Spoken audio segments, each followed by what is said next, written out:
Chances are you've probably heard someone at some point say to somebody else, "Oh, you're just being delusional." In fact, delusional is one of those words that gets thrown around quite a bit in recent times. And as is pretty much always the case with thrown around words, the word has come to start to lose its meaning. So in case anyone is in need of a refresher, the Cleveland Clinic defines a delusional disorder as a type of serious mental illness in which a person cannot tell what is real from what is imagined. And according to the Mayo Clinic, a delusion in itself is a belief or altered reality that is persistently held despite evidence or agreement to the contrary. Accordingly, for this episode of the Auditorium, we'll be having a look at 5 particularly peculiar delusional disorders. These disorders are all very rare but totally real. They're also going to be presented to you here in totally random order. Other than that, there's not really much more to say, so why don't we go ahead and have at our 5 strange delusional mind maladies right now. Cotard's delusion, aka Cotard Syndrome or walking corpse syndrome, is a rare mental disorder in which the affected person holds the delusional belief that they are dead, do not exist, are putrefying, or have lost their blood or internal organs. Thank you, Wikipedia, for that definition. Even though he wasn't the first to encounter the condition or even to write about it, the condition gets its name from the French neurologist Jules Cotard, who in the late 1800s was the first to attempt to give the disorder a name, which for the record he originally came to refer to as negation delusion. Just one out of roughly 200 plus known cases of this condition is one famous case of a woman known just as Mademoiselle X, and whom Cotard encountered in 1882. The woman was 43 years old and claimed that she had, and I quote, "no brains, no nerves, no chest, no stomach, no bowels, that there was nothing left of her but her own skin and bones." She strangely believed that the only thing that could kill her was fire, and that unless she was to be burnt to death, she would go on to live forever. Mademoiselle X referred to herself as being nothing but a disorganized body, also claiming to have no soul, and of course, most logically, without having any internal organs, she claimed that she no longer had any need to eat. Ironically, Mademoiselle would go on to later die not in a fire, but rather from starvation. Also known as Truman Syndrome, the Truman Show delusion is, again courtesy of Wikipedia, a type of delusion in which the person believes that their lives are staged reality shows or that they are being watched on cameras. Truman Syndrome is not recognized by the DSM, however, there have been more than several hundred cases reported. This is especially remarkable when you consider that the term itself has only been around since 2008. Along with his brother Ian, psychiatrist Joel Gold, working out of Bellevue Hospital Center in New York City, is one of the top researchers of this particular disorder. Just one of the 100 or more patients Dr. Gold has seen was a military vet with an upper middle class background. Among other strange claims, this particular patient expressed a desire to climb to the top of the Statue of Liberty. He firmly believed that by doing so, that would release him from quote-unquote the show. This man described his own subjective experience of his illness in the following words: "I realized that I was and am the center, the focus of attention by millions and millions of people. My family and everyone I knew was and are actors in a script, a charade whose entire purpose is to make me the focus of the world's attention." What might strike one as interesting is that Dr. Gold reported that 3 out of 5 patients he treated for this delusion made specific reference to the film The Truman Show. Erotomania is a subtype of a delusional disorder according to the DSM-5. Returning to the all-knowing Wikipedia for a definition, erotomania is a relatively uncommon paranoid condition that is characterized by an individual's delusions of another person being infatuated with them. In other words, it's the false belief that somebody is in love with you. This delusion is most common in women, especially those with little sexual experience, although that isn't always the case. Quite often, the subject of a patient's erotomaniacal delusions is someone of high status, a doctor, a politician, or a celebrity of some sort. It may even be somebody that the sufferer has never even met. And not surprisingly, there isn't ever any real evidence pointing to the delusion being real. Unfortunately, but not surprisingly, cases of erotomania are often linked to cases of stalking, as was the case for one woman, Margaret Mary Ray, known also just as Peggy Ray. Peggy first made headlines when she was arrested for neglecting to pay a $3 toll at the Lincoln Tunnel in May of 1988. The clincher was, however, the discovery that at the time of her arrest, Ray had been driving late-night TV host David Letterman's Porsche. With Peggy's 3-year-old son in tow, she told cops that she was Letterman's wife and that the child was theirs, none of which was true. It turned out that Peggy had in fact stolen the Porsche right from Letterman's driveway. From that point on, over the course of the next few years, Peggy would be arrested 8 more times for matters to do with trespassing onto Letterman's property and other related counts.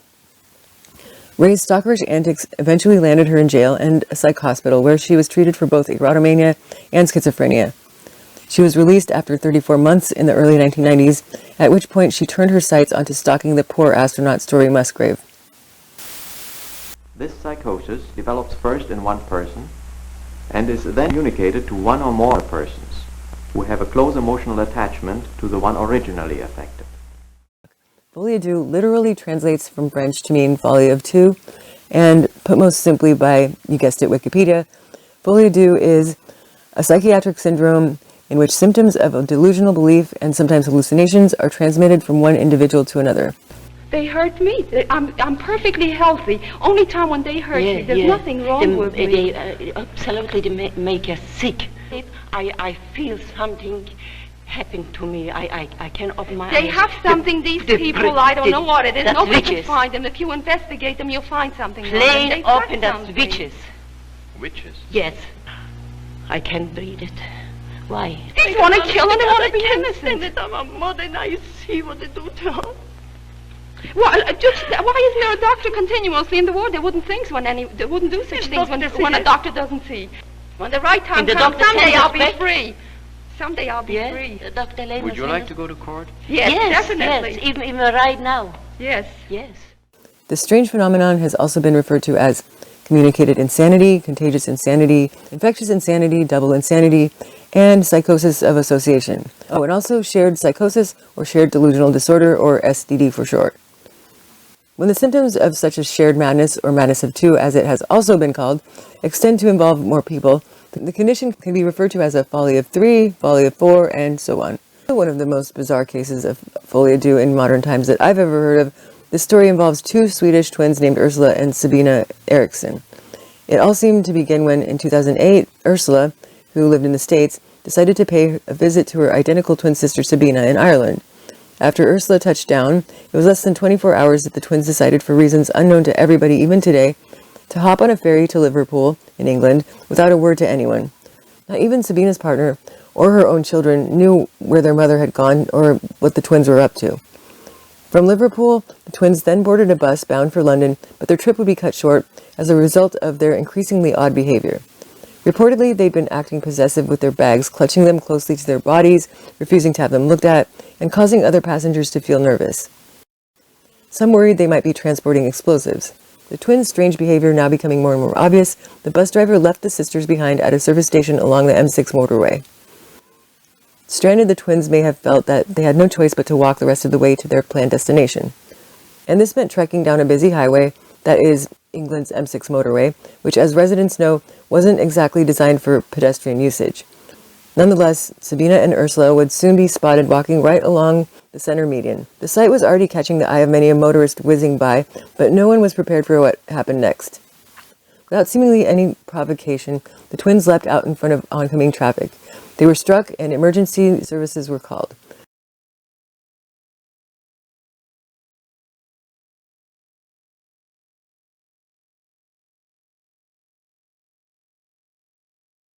As luck would have it, at that time, the filming of a British reality show called Motorway Cops was underway, and thanks to this coincidence, their camera crews were able to capture the twins' antics on tape. Yet, much to everyone's surprise, the twins seemed barely injured at all when the medics arrived. Cops spoke to them on the shoulder of the highway. All seemed relatively calm until, again, all of a sudden and out of nowhere, mid-conversation, Ursula dove into the wave of oncoming traffic yet again. This time she was hit by a 40-ton truck and her legs were crushed. Quickly thereafter, Sabina followed suit and was struck so hard by a vehicle that she flew into the air and lost consciousness thereafter. Unconscious. The majority of people don't survive collisions like that. I mean, you can see the damage to the vehicle, the windscreen, and the roof as well. And yet, surprisingly, for God knows how long, both twins, in spite of some pretty serious injuries, declined all help being offered and even showed animosity towards those trying to help them. She's got a compound fracture, what is it, right leg? Are they Irish? Sabina spit and hissed at the responders, and she yelled at the cops, accusing them of being fake and even asking them aloud, "Why do you kill me?" She's kicking off. No, come on, my love, come on, you've hit your head, calm down. We are the police, we are the police. calm down. I'm spitting. You're hurt. Calm down. Calm down. Calm down. You're hurt. Calm down. I'm trying to give first aid care. Similarly, while responders tried tending to Ursula, she yelled to warn her sister that these helpers were trying to steal their organs. It's okay. This ignited something in Sabina, and another of many struggles ensued yet again. In the end, it took 6 people to finally subdue and restrain Sabina. Due to her behavior, coupled with the superhuman strength she exhibited when fighting off cops and paramedics, initially, it was presumed that the twins were under the influence of some synthetic drug. Jesus Christ! Stay! Stay there! Calm down! Calm down! Calm down! Calm down! They're high on something. However, this would later be proven untrue.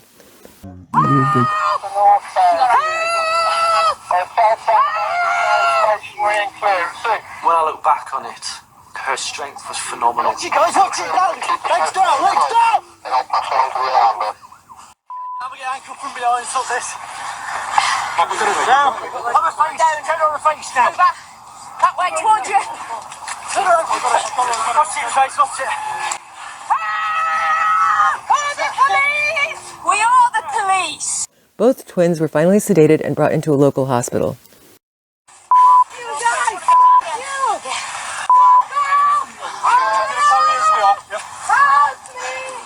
Believe it or not, though, the story of the Erickson twins didn't end there. Once at the hospital, Ursula was rushed into surgery and Sabina was given an evaluation. By all accounts, her words and actions were a far cry from the insanity they'd just witnessed out on the M6. She seemed coherent, calm, and composed. Results of a toxicology exam came back negative for any drugs or alcohol, and nothing incriminating was found in her bag. It wasn't long before hospital staff gave Sabina the go-ahead to leave. Not having anywhere to go, once she'd been discharged from the hospital, Sabina ran into a man, Glenn Hollingshead, and his buddy Peter Malloy, and she asked them if they knew of any decent lodging nearby. Also, for the first time since they'd been separated at the M6, Sabina mentioned her sister Ursula and the need to find her. Always the Good Samaritan, Glenn told Sabina she was free to stay at his place for the night, and in the meantime he promised they would work at locating Sabina's sister. All seemed well for a while, and the 3 of them then all headed back to Glenn's place for a bit.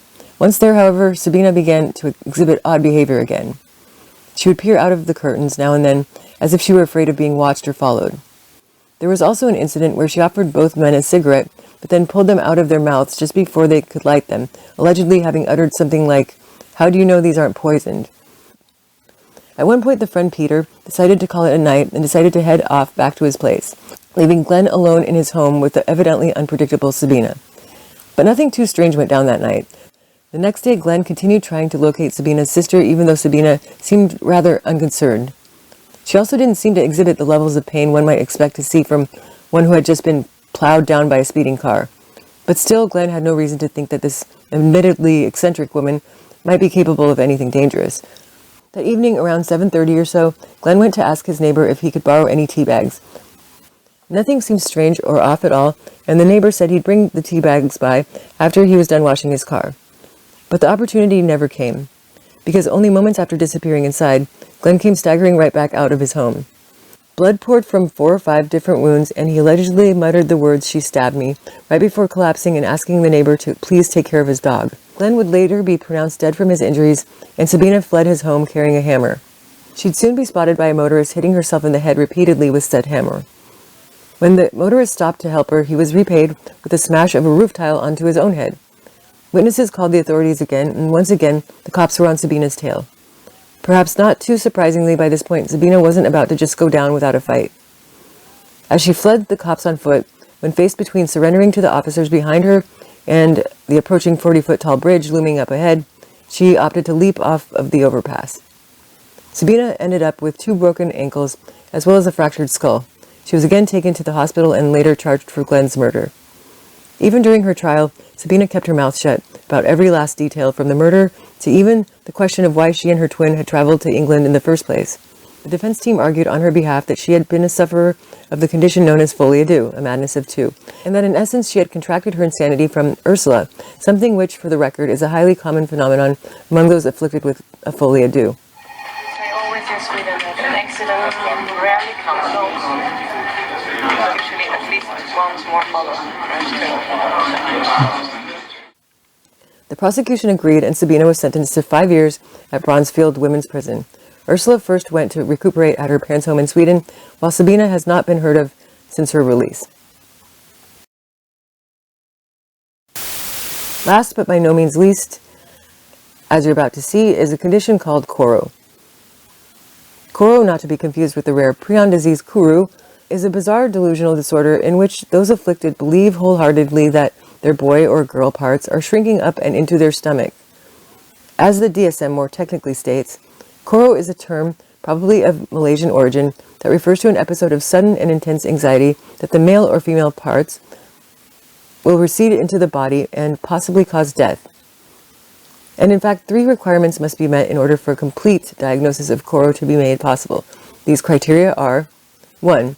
The patient must possess a belief or delusion that their male parts are in the process of retracting or shrinking into their abdomen. Note that this may vary slightly if the patient is a female. 2. The patient must be experiencing a state of intense panic about their predicament, and physical signs of anxiety must also be present. And then finally, 3. The patient must have made some attempt to prevent the impeding retraction via the use of some sort of mechanical means. Ultimately, if not all 3 criteria are met, the patient may often receive a diagnosis of partial Koro syndrome, or the symptoms may be classified as Koro-like symptoms. Considered to be a culture-bound, although not a culture-specific illness, one additional symptom which seems to be present in cases that manifest in Asian countries but not elsewhere is the patient's intense fear that the retraction will result in their eventual death. In Asian cultures, it is also much more common for cases of Koro to occur in outbreak-type fashion. That is, in many cases occurring in Eastern countries, Koro has been intimately linked with that of mass hysteria, or what's known as mass psychogenic illness, MPI, in more recent times. In the only known case of Koro in a Caucasian woman to date, a 27-year-old woman, whom we'll just call Miss X, checked herself into the hospital explaining that she'd been feeling a bit down and depressed as of late. She cited her recent breakup with her boyfriend of 7 years as a primary reason for her current malaise. Miss X said that a few days after the breakup, she noticed that she wasn't quite herself and that over time things only worsened. She developed insomnia.